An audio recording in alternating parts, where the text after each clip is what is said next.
Chocolate കേക്ക്സിനെ പ്രത്യേക fan base ഉണ്ടെന്ന് എനിക്ക് എപ്പോഴും തോന്നാറുണ്ട് കേട്ടോ. കാരണം 5 വർഷം മുൻപേ നമ്മൾ ബേക്കിംഗ് തുടങ്ങിയ സമയം മുതലേ ഈ ചോക്ലേറ്റ് കേക്ക് സ്ഥിരമായിട്ട് ഓർഡർ ചെയ്യണ ചില കസ്റ്റമേഴ്സ് നമുക്കുണ്ട് കേട്ടോ. അവർക്ക് എനിക്ക് തോന്നുന്നു അവർ വേറൊരു ഫ്ലേവർ ട്രൈ ചെയ്യാറ് കൂടിയില്ല. അത്രയ്ക്ക് ഇഷ്ടമാണ് അവർക്ക് ചോക്ലേറ്റ് കേക്ക്സൊക്കെ. പക്ഷേ നമ്മുടെ ഫാമിലിയിലോട്ടൊക്കെ നോക്കിക്കഴിഞ്ഞാൽ ഇപ്പോൾ പപ്പയ്ക്കും മമ്മിക്കൊക്കെ ആണെങ്കിലും ഈ ചോക്ലേറ്റ് കേക്കിനോടൊന്നും വലിയ താല്പര്യമില്ലാത്ത ആൾക്കാരായിട്ട്. പക്ഷേ ഇവരൊക്കെ എന്ന് പറഞ്ഞു കഴിഞ്ഞാൽ ഇവർക്ക് ഭയങ്കര ഒരു അട്രാക്ഷനാണ് ഈ ചോക്ലേറ്റ് കേക്ക് എന്ന് പറഞ്ഞു കഴിഞ്ഞാൽ. പ്രത്യേകിച്ച് പിള്ളേരുള്ള വീട്ടിലൊക്കെ ആണെങ്കിൽ പിന്നെ പറയണ്ടല്ലോ, അവർക്കൊക്കെ ഭയങ്കര ഇഷ്ടമായിരിക്കും ഈ ചോക്ലേറ്റ് കേക്ക്സ്. പ്രത്യേകം അതിൽ എടുത്തു പറയാനുള്ളതെന്ന് പറഞ്ഞു കഴിഞ്ഞാൽ ഈ ഒരു ചോക്ലേറ്റ് ഗണാഷാണ് കേട്ടോ.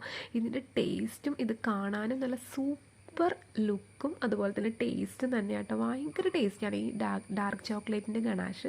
പിന്നെ ഇതിൽ നമ്മൾ ചെയ്യണതെന്ന് പറഞ്ഞു കഴിഞ്ഞാൽ ഒരു സിമ്പിൾ ഡിസൈനാണ്. ഇതുപോലുള്ളൊരു ഫ്ലവർ നോസിലാണ് നമുക്ക് ഇതുപോലെ ജസ്റ്റ് ഒന്ന് പ്രസ് ചെയ്തെടുത്താൽ മതി. അതൊരു സ്ക്വയർ ഷേപ്പിലാക്കിയിട്ട് അതിലേക്ക് ഹാപ്പി ബർത്ത്ഡേയുടെ സ്റ്റിക്കും കൂടി വെച്ച് കൊടുത്തു കഴിഞ്ഞപ്പോൾ തന്നെ കേക്കിന് നല്ലൊരു അട്രാക്ഷനാണ് കേട്ടോ. പിന്നെ നമ്മൾ പേരും കൂടി എഴുതി കൊടുത്തു.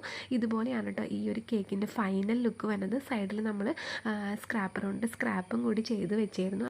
അതുപോലെ തന്നെ നമ്മൾ ആ ഒരു ഫ്ലവേഴ്സിൻ്റെ മുകൾ ഭാഗത്തായിട്ട് വലിയ ഷുഗർ ഗോൾഡൻ ബോൾസും അതുപോലെ അതിൻ്റെ ടോട്ടലി നമ്മൾ ചെറിയ ഗോൾഡൻ ബീഡ്സും കൊണ്ടും അതായത് ബോൾസും കൊണ്ട് സ്പ്രെഡ് ചെയ്തായിരുന്നു കേട്ടോ. അപ്പോൾ ഇതാണ് ഫൈനൽ ലുക്ക്.